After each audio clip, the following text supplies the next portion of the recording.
Oh, hey! Hey there! Oh shit, hey, sorry. Hey, I didn't see you there. Hey, my name is Sean, but I go by Bitnight online as an artist. Well, since you're here, I guess I'll tell you a little bit about how I became a digital painter. Apparently there's like some show going on outside. I've spent a great deal of my life exploring different mediums and subject matter as an artist. However, nothing was actually more exciting to me than digital work. I'll never forget the first time I laid my eyes on a digital painting. I just remember feeling utterly blown away by the strange uniqueness the artwork made me feel.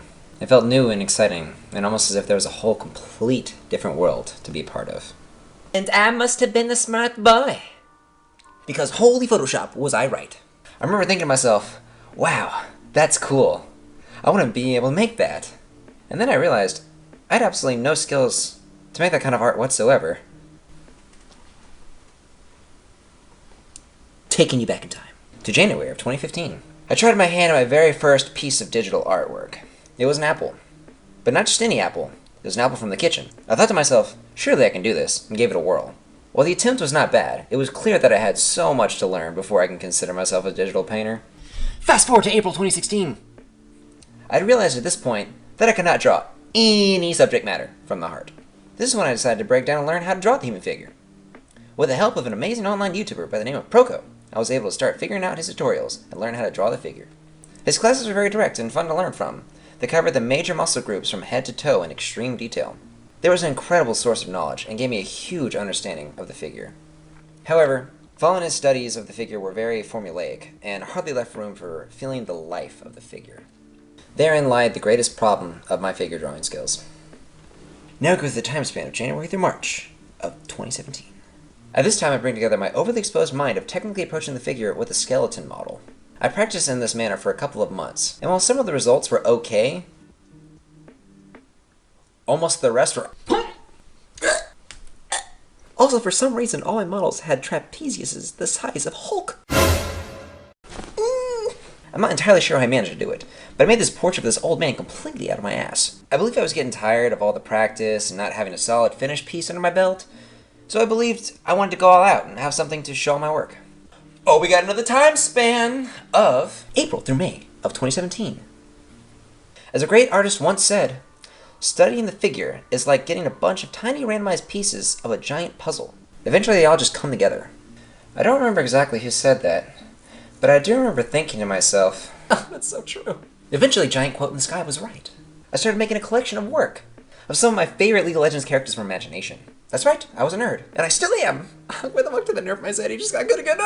There's one character I want to draw more than any character in the world. That character was none other than Darth Maul. I feel like I had such a strong love and connection to the power of Darth Maul. I feel like I couldn't fail with the dark side of the Force.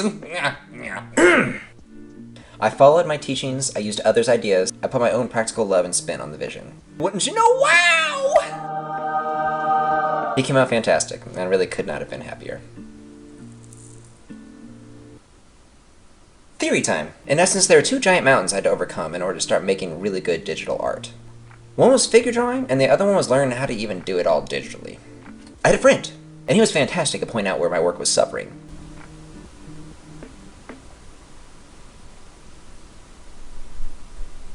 Constructive criticism. All the time it was, you have absolutely no foundational skills whatsoever in this. You need to actually practice more of that. It went on and on. And I'm like, what you talking about, dude? I know what I'm doing. Yeah!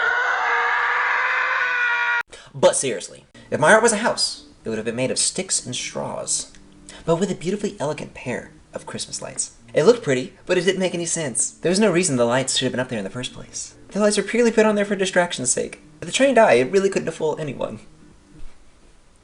Metaphors. This was just really cool to me. I had something really important through a bunch of hard work and patience. I figured I'd make a series and try to bring some of my other favorite Star Wars characters to life. It was great consistent practice too. These were characters such as Anakin's Padawan, Ahsoka Tano, and Count Dooku's loyal assassin, Asajj Ventress. However, I decided that I didn't really like working that kind of way because it just took too long and it was way too stiff to do. Next, please! We enter the time zone of November 15th of 2017. Tragedy! There's this other character I was really starting to fall in love with. He was an assassin by the name of Zed. Red team's inhibitor is respawning soon.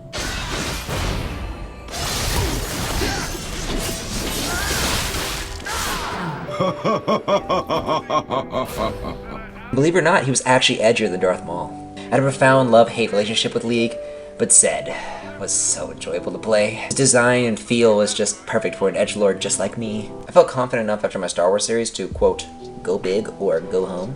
And I figured I'd go really big for myself. I decided I would try to make a personal art piece to print and hang on my own wall. 20 hours into the piece and it was looking really cool for my limitations. I was in the middle of saving the piece on my laptop. It crashed, I lost everything. Yep, nothing survived. Next, we jump really far into the future of December of 2017.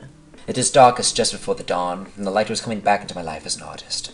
An old high school acquaintance reached out to me over Facebook and saw my tragedy. She too loved League of Legends, but asked for a different character.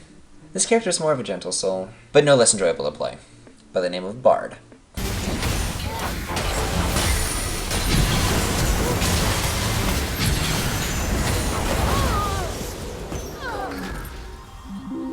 That's right, shout out to my Bard mains! It just so happens that Bard was my absolute favorite support to play in the entire game.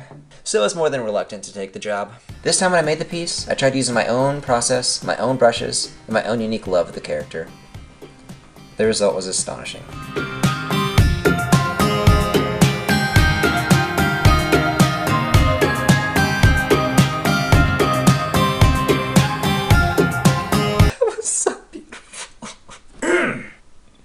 Jump a year or two, January of 2019. I would go about making 13 League of Legends pieces in about a year's time span. My expertise of making what I called my own custom splash arts, the core of showing off my artistic prowess as a digital painter. They are the bread and butter of my current work and are my biggest inspiration moving forward into character art. Besides a few one-off pieces like commissions for friends, gifts for friends, personal projects, volunteer work, pieces of failed romantic relationships, some weird-ass shit, schoolwork, anime vibes, and a buttload of t-shirt designs, I would say I haven't been all that busy. Wait! We didn't talk about video work or graphic design? Ah. Well, thanks for sticking around, if you did. I know it was a long story, but yeah. Enjoy the rest of the show. I want to go drink chocolate milk and go to bed.